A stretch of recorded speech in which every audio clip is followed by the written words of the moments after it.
This is your fourth quarter moment, right? Even though we're in the second quarter, but this is where you win the year. When you aim to educate, you win in this marketplace. We covered a couple different things here. The market's starting to become more favorable. Don't wait until it gets really favorable.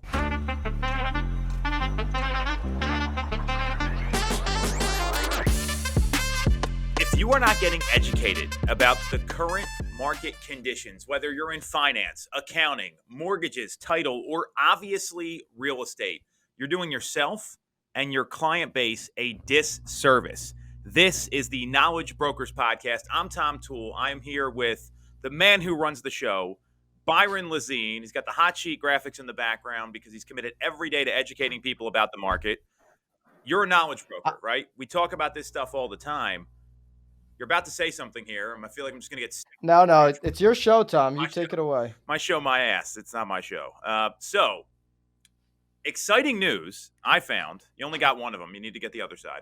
Yeah, I understand. Exciting news this week around inflation data, in my view, although people think differently how the Fed is going to respond to this. So, the CPI data came out at a flat 5% for the end of March, and that's the consumer price index, basically the cost of consumer goods. It was down from 6% in February, and it beat expectations. The expectation was 5.1%. It came in a little lower, and we've also seen unemployment drop. We talked about that last week, below economists' expectations by about 3,000 jobs. It looks like things are starting to go the other way, Byron. What's going to happen next? Mortgage rates responded favorably. We're seeing the lowest rates 5 weeks in a row now. We've seen mortgage rates decline. What's your take on this? Well, it's showing us that the measurements by the Fed are working. We are experiencing disinflation.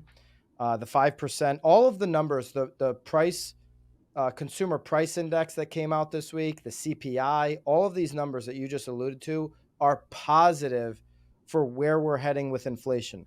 What's more positive than that to me when you dig into the CPI is that 34%, just over 34% of this is caught up into housing. Okay, it's caught up into shelter. And if you look at what Barry Sternlight, who's been talking about this on CNBC a bunch, I've mentioned him before. He's the CEO and chairman of Starwood Capital. He's worth over $4 billion, and he controls 125,000 apartments. So he's actually can model this thing out. And what he's saying is rent prices. I know that we talked about this a little bit last week, and like Lisa says, for Boston, rent prices are up. But across the country, they're down. They're not up. So rent prices are actually, real rent prices are down. But the CPI data, because it's lagging so much because they use a 1981 survey, is showing them as still going up. So when you get this pulled out, and Barry believes it's going to be late summer, early fall, you're going to see inflation drop on a dime. It's going to drop quickly and sharply. He believes if you actually use today's rent prices that you can find on places like rent.com or apartments.com, the real data, he believes that we'd be at 2.6%, not the 5% that everybody is so happy about right now. So, I think, listen, we were supposed to be at 5.1%. We beat expectations. We're at 5. All the numbers are showing it going down. I still believe when you take shelter out of this, we're going to be in a much better place. I mean, that news gets me excited. This is what I like to hear because the Fed has taken some aggressive measures here, and people are feeling it, and especially home buyers are feeling it. I mean, they're still dealing with these rates that have come up and basically doubled in 12 months, plus or minus a 30-day period there, and the fact that we're finally starting to see, and this was in Logan Motoshami's housing market tracker for the past week, we saw single-family home inventory rise by 823 properties. Not very much, but enough that hopefully after that Easter hypothesis that the biggest two-faced bitch in real estate, Lisa Chinati, who abandoned us today about this, but her hypothesis. I love you, Lisa. I'm going to suck up to Lisa. It's not going to work. I can tell you right now. What her hypothesis is spot on because there's tax days coming up, right? You got spring break. These things get in the way of people listing their homes. I don't care what anyone Mm. says. Life happens, and so many agents just want to assume that these things aren't a factor, but listing your home is directly related to a life event in most cases. So we're seeing inventory pop up a little bit. I'm seeing it's almost like one home will sell with multiple offers and another one that's priced similarly will just sit on the market. And we're seeing lots of case studies like this. So my hope is that with inventory continuing to ideally grow, and I'll get you our numbers here in a second, the most up to date stuff from Bright MLS in our marketplace. I mean, just over the past 7 days, we've seen looks like over 700 homes that have hit the market. Last week, it was about 560 or so. So we're seeing that number grow, and that's a 5 county area outside Philadelphia. So my hope is that with this data, the consumers are seeing, okay, rates are settling in. This has been probably the most stable period for rates over the past 2 weeks that we've seen in months without all the Yep. volatility. And if that inflation data comes out with shelter, and I would imagine rates go into the fives at that point, and then I think things will get exciting. But we're also going to see, hopefully, with some of these boomers coming to the market and finding housing, maybe they unlock some of that inventory as well. That's really the jam up here is the people that want to move up and the folks that want to move down. They're kind of like fighting over who's going to list their home first, and nobody's budging right now. Yeah, and the CPI data, just to like tie that one up, did show for March 2023 its lowest monthly number since November. So the CPI data is starting to get there a little bit. It still shows shelter as being quite high when you look at an unadjusted 12 months ending in March 2023. But for March specifically, it was down from February. So I do believe that you're going to see a stabilization in the rental market in most areas of the country. And let us know in the comments what you're experiencing in your rental market. I'd love to know because it impacts the overall housing market significantly. But I think with a lot of the inventory that's going to hit the market because of how much building there was, and you're actually seeing some. I talked about in the hot sheet earlier this week. You saw somebody foreclose on 3,200 doors. So you're going to see competition on apartment pricing because if they're in a situation where they've got to refinance, they've got to get any vacancies erased to make that refinance more attractive to a bank. And so you'll see natural competition there as more inventory comes out. And then on the home buying, the resale side, the only way we're going to get competition is if we find our bottom in inventory. So this was a good signal that you're talking about this week that they reported on Housing Wire, the 800 plus homes that we saw add. But we need to see more than that. We need Agreed. to see consistent weeks here as we move through April and into May of inventory being added to the market, as well as new listings, because new listings off of the last 6 years is still incredibly low. And so we got to get those life situations moving. You do have about 60 days here before people give up again for the summer and use July 4th as the excuse. So we'll get through tax day next week. If you're an agent who's looking for listings, it's now or never. It's like you're going to get people to list their homes in the end of April, in the month of May, and the month of June. And it's going to be harder in July and early August. And then it's going to be harder in the beginning of September. And then you're going to have a pop again in the fall. That's historically what I've seen when you're talking about a wave of new listings. That's spot on, and a lot of agents got spoiled by our COVID pandemic markets, where it was look. I mean, in Pennsylvania, thanks to our fascist governor, former governor Tom Wolf, we couldn't do anything until May 16th. That's usually way too late to really get your business started for the spring. So the knowledge brokers out there that want listings, and Tom Ferry put out some really good content about this today. That he said basically the number one issue you hear every agent talk about is what, Byron? Inventory, right? Yeah. All the time. And a lot of people want to complain about it, but what they won't do is pick up the telephone and make a call. They won't send someone a screenshot of their estimate and say, hey, this looks a little low based on what I'm seeing. They don't want to engage people. They don't want to take your advice from last week and be the loudest person in their office constantly on the phone having conversations with people. And there's going to be somebody that does that. You and I have been through this personally in our careers, going through especially that 2008 depression.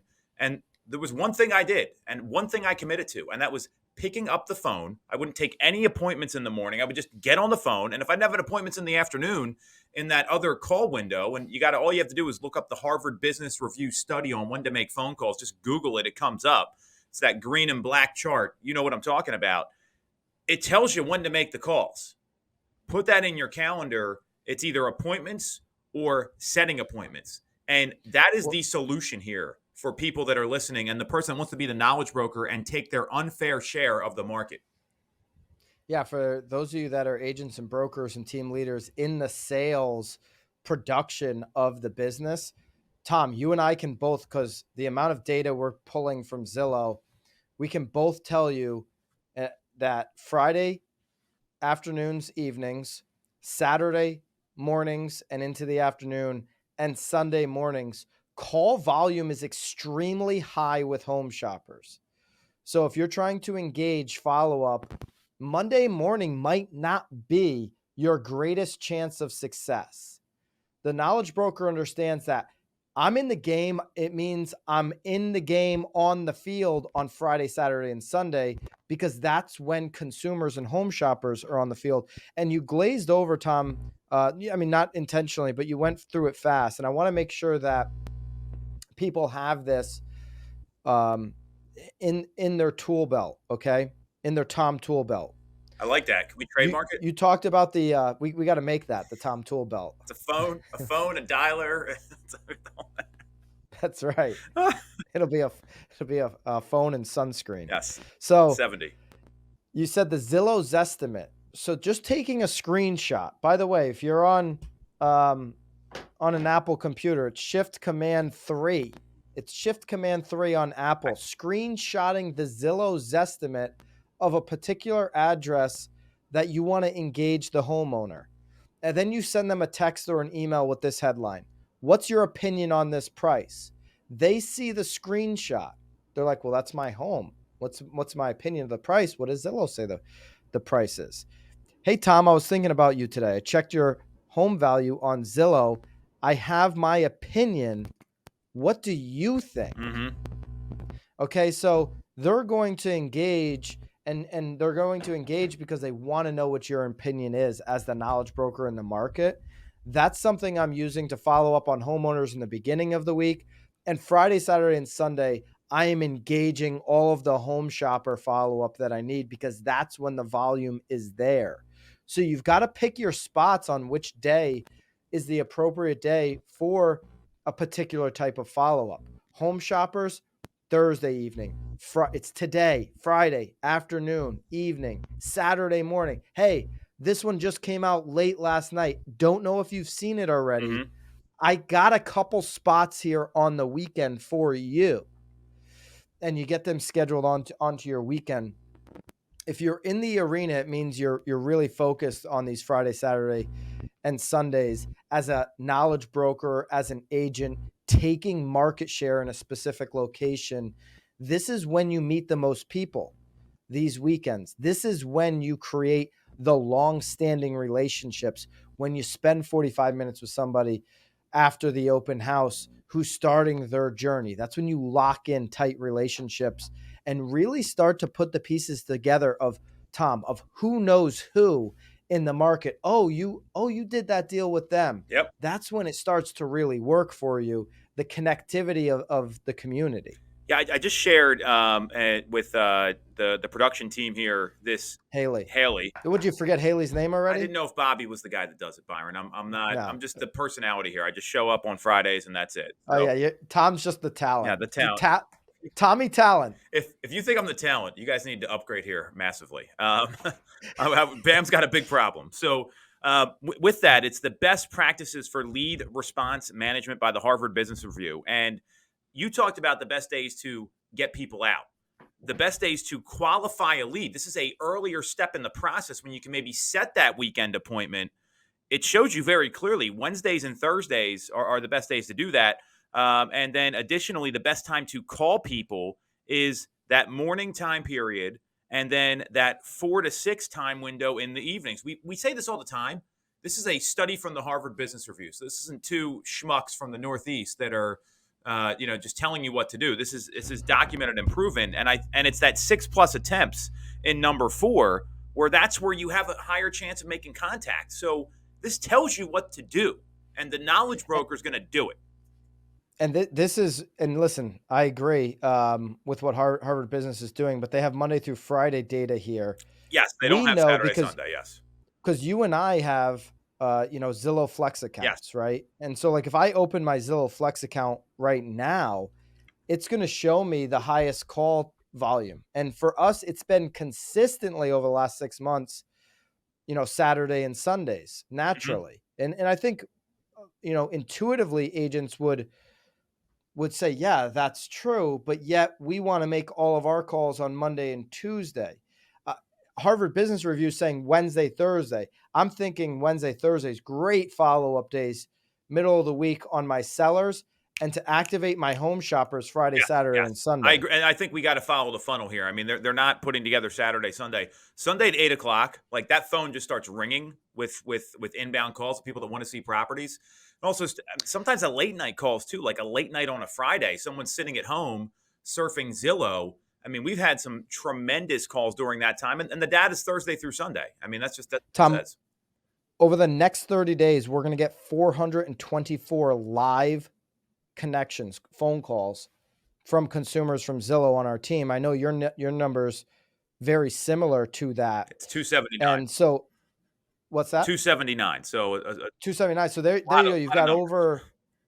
You've got over 700 live calls in the next 30 days between both Tom and I and our teams on Zillow, which 3 out of 4 consumers use. And the majority of those calls are being backloaded to the end of the week and into the weekend. Monday and Tuesday, one of those 2 days, if you're working 6 days a week as a real estate agent, I'm gonna set my schedule to work 6 days a week and take off one if I'm an agent. I gotta tell you, one of my lighter days, that day off potentially, is gonna be a Monday or a Tuesday, probably a Tuesday. If I have to take a day off. At the beginning of my career for 3 years, I didn't take one off. But if I'm fitting one in and I'm still building the business, I gotta tell you, Tuesday is probably the day. Yeah, I agree with that. I mean, the idea of taking off a Monday, you're starting your week with a day off, I just don't think makes sense from a business owner perspective. And every real estate agent, they And own you're their own cleaning business. up offers. Yeah, you're dealing. I mean, you're negotiating things, especially most agents. I mean, at least what I would suggest you do, and what I did for a long time was the offer deadline was Monday. I'm not making people work up until 8 o'clock on Sunday night because that just pisses everybody off. But agents continue to do it for God knows why. They just want to force themselves into these late nights. So the point here is that with knowledge brokers, and in the comments, I'd love to hear from everyone, like when you're seeing your inbound leads come in. We know what the data says, but let's see what people are seeing, especially some of the higher producers and the people that are putting up deals that listen to the show. In my view, this is how you win right now. This is go time. It's the second quarter, and you've got to have those tough conversations with your spouse. Tell your husband or wife, hey, it's going to be a little lumpy the next couple of weeks here because I'm in it, and we're going to go away for July 4th and go down the shore, and it'll be a great time. And I'll make some time and schedule some time that way. That's what people are doing right now. I was just talking to one of our newer agents on the team, and I said, "Hey, this quarter two, you've got to take advantage." And I promise you, because it happens every year, from July 1st to July 14th, there's going to be so much opportunity to take time off, to relax, to really enjoy the fruits of your Yes. labor during those 2 weeks because everybody else is doing it. But this is go time in the market. This is where the majority of the deals happen. And I'd want to see you take advantage of that. But first 2 weeks of July, last 2 weeks of August, into that first week of September, there's going to be plenty of opportunity for us as agents to personally vacation, to personally take some time off. And I bet you on those vacations and while you're taking time off when everybody else does, you're going to meet people that are interested in your market because people vacation together. What else would set you up, Tom, to be able to actually take time off is by building your team with Virtue Desk. Go over to Virtue Desk. myvirtuedesk.com. We have the link below. Whether you need help administratively, marketing, prospecting and inside sales, customer service, or anything else to take the time away, to take the time off of your plate that you're spending on doing non-income producing activities and spend it like Tom does on the phone. If you want to get the Tom tool belt around your Bam. waist, which is a phone, so you can make the calls and make the sales, then you need somebody to handle the back end. Go to Virtue Desk. We've got a link below where you can save money off of the startup fee. Use the BAM code BAM23 down below to get started with Virtue Desk. I use Virtue Desk VAs in both BAM and the team, and you should too if you want to scale up your business. Go to the link down below. BAM23 is the code. I can't tell you how valuable that is to have someone around that can help you in these situations. I remember the first time I was able to use electronic signatures when I was on vacation.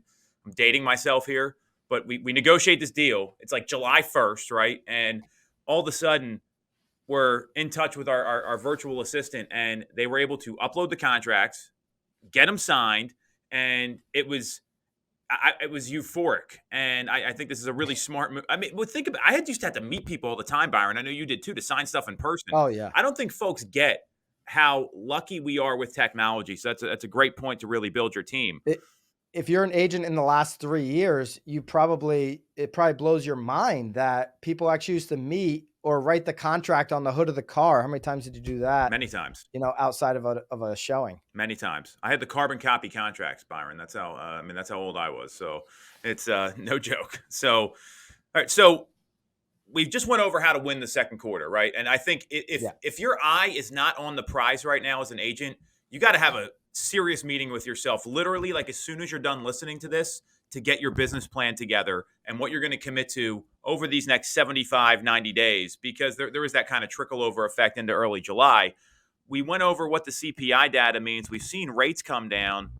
Let's talk about the Fed, because there's a lot of people out there that are saying all eyes are on the Fed at this next meeting coming up, which is in 19 days, 3 hours, and 27 minutes. This is when the next meeting's happening. And it doesn't sound like the Fed is going to blink here. The CME Group Market Watch tool has pegged an 85.2% chance that the Fed will be raising rates another 25 basis points. A lot of experts are calling for them to pause and stop the rate hikes.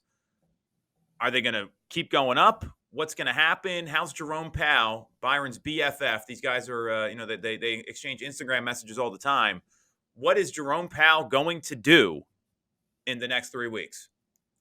I mean, the market believes, like you just said, that he's going to raise 25 basis points.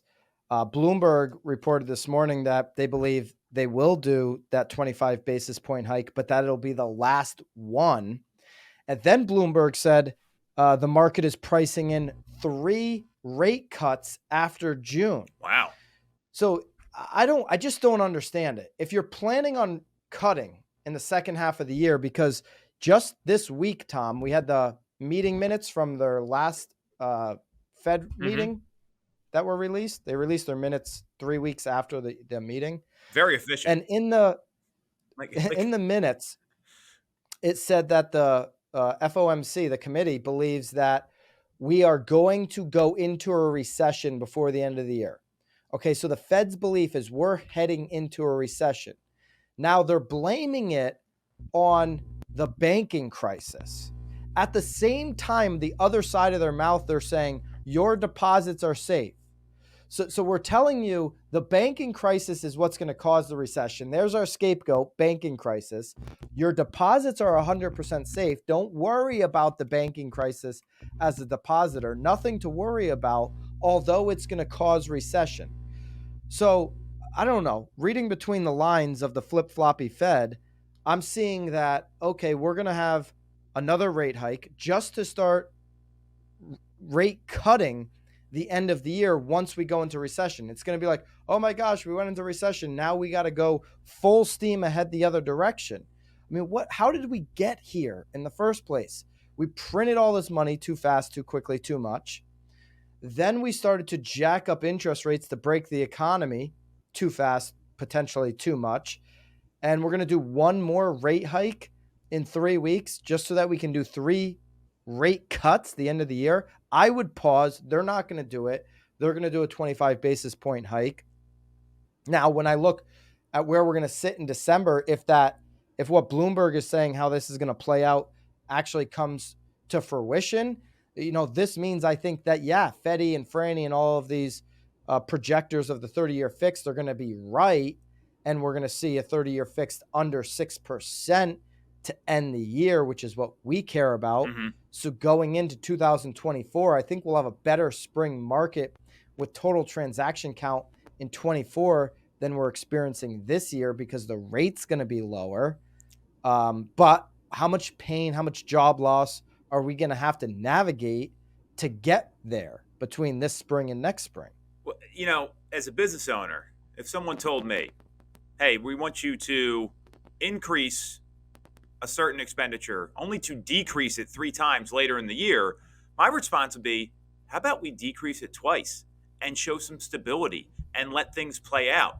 And, it's the challenging thing here is whether we like it or not, the Fed has some political motivations here. I mean, it's just they're part of the government, right? So you got to, you mentioned flip flopping. I think that's in order to be a politician, you have to learn to say the exact opposite thing within one breath of each other. And that's what we're dealing with here.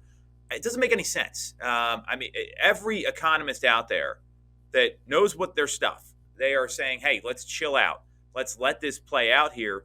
And look at what's happened with mortgage rates being stable these past couple of weeks. Obviously, they've been dropping, but we've seen a fluctuation basically between 6 and 6 3/8 over the past 14 days. That's the spread I've seen that people have locked in. It's created more confidence in the market. It's created still a very fast-paced market, not that fever pitch we were seeing second half of 2020, 21, first half of 22. And that's what consumers want. That they're okay with a fast-paced market, not a bananas market, not an incredibly crazy market. So I don't, from just a business owner standpoint, why raise once to cut 3 times? Just cut it twice. Let it play out. Let everyone kind of chill out a little bit here. And imagine the reaction from consumers right now if the Fed came out and said, hey, things are going in the right direction. The president of the Fed in Chicago just said the same thing today. He came out and said that he feels that things are going in the right direction and that it looks like the measures are working. So we're going to let things settle for a little bit. The confidence that would give consumers would go a long way instead of, hey, we're not there yet. We're not there yet. We're going to keep doing this. And it's a great example of the micromanagement of the Fed instead of letting the market play out here and react to the measures that they're taking. Because if you, in your business, Byron, right, let's say you had a bad month, right, but it was maybe looking better than last month, and you started to say, hey, we're going to keep doing it again, like we're going to keep making changes and adjusting, that wouldn't play well with the people in your business and your clientele. And that's exactly what the Fed's doing. Yeah, I mean, in our business, we had a belief in the beginning of Q4 last year that we needed to ramp up our spending on leads because we had a belief that in the springtime now, there would be far less transactions than the prior spring. Now, that has certainly played out, that there have been far less transactions. So we wanted to increase leads to the agents so that our transaction count didn't take as significant of a hit as those who were riding the market. And if we got into January and we're like, oh my gosh, we're unprofitable, which we were on those lead measurements by January, 3 months in, if we said we're unprofitable, we're going to take all the leads away. To your point, the agents would be like, what the heck? I thought the plan was to have more leads so that in the spring we could close and that those profits would potentially come in Q2 and Q3 to make up for the losses on that lead flow now. And so you got to ride the plan out all the way through. If you knew, hey, there's going to be less transactions, we're doing this for a reason. That's just an anecdotal example. The home shoppers and home buyers, to your point, Tom, they also want to feel good about the overall housing economy. So while, residents want to feel good about the economy and they're getting mixed signals from the Fed, if you're a home shopper right now, you don't want to make the mistake of buying a house in April 2023 if there's some huge drop in home values that is coming down the line. Okay. And if you're listening to mainstream media and your agent's not doing a great job of educating you, which we know is not you because you're listening to Knowledge Brokers Of course. podcast, but if they've got an agent who's not listening, who's literally looking at CNN or Fox Business or some horse crap and regurgitating those headlines to their consumers aren't going to know what the heck is going on.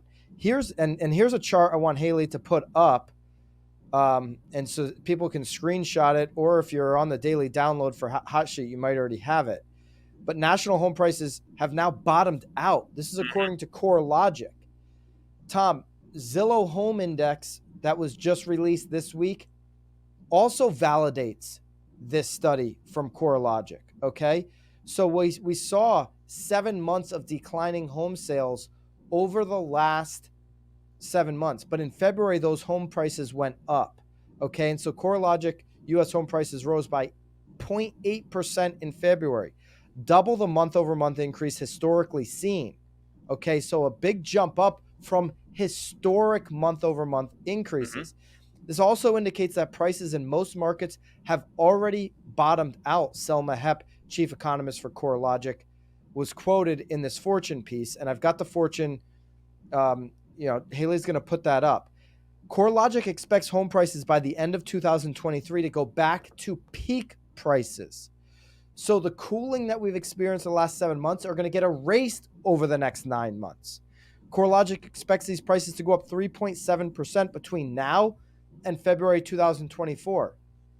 So if a home shopper is waiting for the end of the year or the beginning of next year for home prices to be down, homes are going to be more expensive. And so we want the consistency in the 30-year fixed, but we also need to educate consumers on where home prices are going to be, and that this is not a 2008 scenario where you can sit back and wait for a 40% drop in home prices, because that day's not coming. And as long as they understand that and have the data, now they can make a good educated decision moving forward. Yeah, and we've been talking about this for a while, especially in the Northeast. I mean, we have seen some cooling in COVID hotspots and some of these tech hubs, like we talked about. I guess it was last week or the week before with that Redfin heat map. And when demand's this high and supplies this low, I don't need an economics degree. I don't have one. This is No, supply you and went to demand. Syracuse. Yeah, Probably don't have a degree. yeah, neither do you. Um, so the point is, I mean, this is stuff that you've got to be able to explain. And we've had this conversation with our team where there was this strategy about a year ago. You probably remember this, the ultimate offer acceptance strategy, right? Where you ask someone, hey, Byron, what do you know about the market? And they tell you whatever fake news they've heard or whatever clickbait comment that's out there, whatever story you're watching on CNN. And then you say, okay, totally appreciate that. Let me tell you what's actually going on. And this chart from CoreLogic or slides from Keeping Current Matters, you want to keep this stuff, download it on your phone so you can show it to people when you meet them. This is not, I'll send it to you later.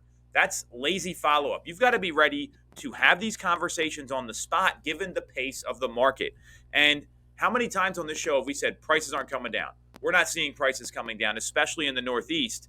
And this data validates it. And when you have this much demand, and even though boomers have overtaken millennials as the number one population of home buyers right now, the boomers are competing with the same homes that the millennials want to buy in most cases. The boomers are the ones that they unshackled the inventory that would probably open things up. This is what was expected. And when rates are in the sevens, you're going to see some hesitation, right? I did our year over year numbers for the market in our Bright MLS as well as our team. And last February, we had a killer February. This year, it was down dramatically because that's when rates were up north of 7.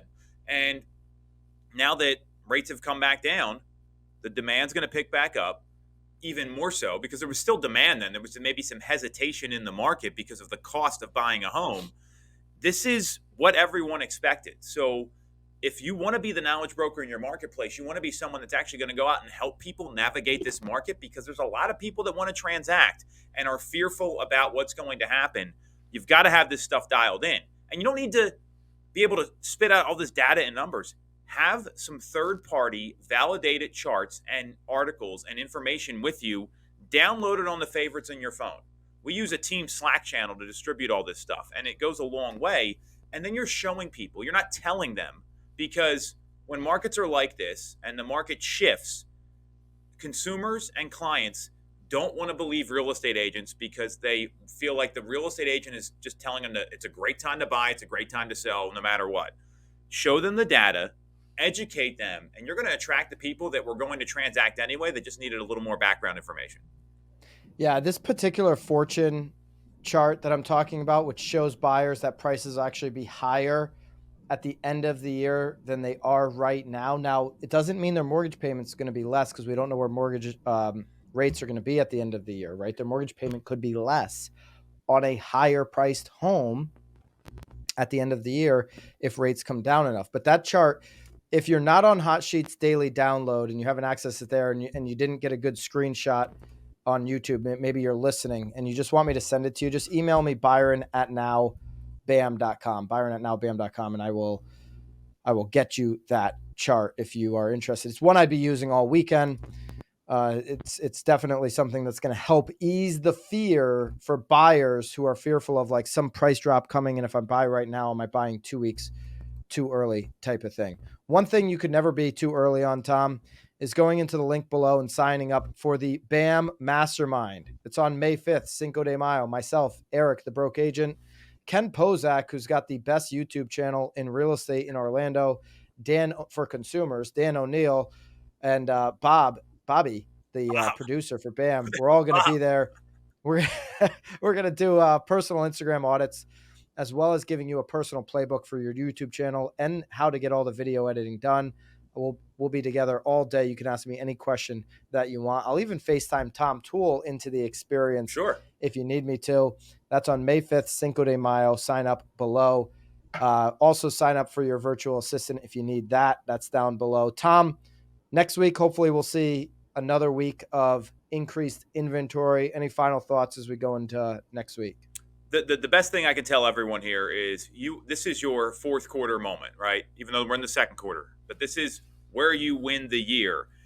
Download that chart. I literally sent this to our team during the show, and I said, everyone needs this on their phone for this weekend. You've got showings coming up. Use it. Eliminate the fear by educating them. When you aim to educate, you win in this marketplace. We covered a couple different things here. The market's starting to become more favorable. Don't wait until it gets really favorable. I know there's a lot of people out there that are behind on their year, right? I mean, I think that's kind of across the board given the way the first quarter played out. You've got 9 months left in the year. There is plenty of time to play offense and charge the storm, but you've got to start literally as soon as you're done listening to this podcast. Come up with your business plan. Figure out how many people you're going to talk to, how many appointments you're going to go on, and what tactics you're going to use to educate people to get them excited about real estate. It's not about using some slick NLP that they give to used car salesmen or other people. It's about knowing the data and understanding how to educate folks, because most agents can't do that right now. 1 in 5 agents have sold a home in a down market. So just by listening to this, following what we talked about, and then say it your way in front of these folks that you're meeting with trying to help, you're going to stand out. And it's preparation, follow-up. You guys know what to do. Just freaking do it and take your unfair share of the market. Your unfair share of the market.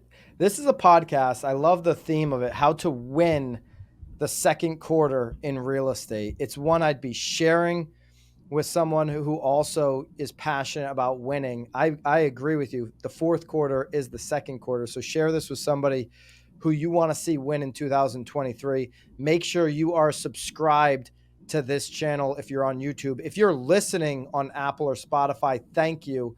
We'd appreciate a review with no help from Lisa this week. Okay, so let's get the reviews and the subs up so we can show Lisa the data. Tom, appreciate you, brother. We'll be back next week, hopefully with Lisa, because I'm sucking up to her after last week. In all seriousness, she adds a dimension to the show, and we want her knowledge here, because the more people you hang out with that know what they're talking about, the better you're going to be as an agent. Think about your environment and get in that right environment, because what do they say about the influencer effect, Byron? It's you are a product of your environment, and that's going to level you up. It's all about the knowledge. See you next week.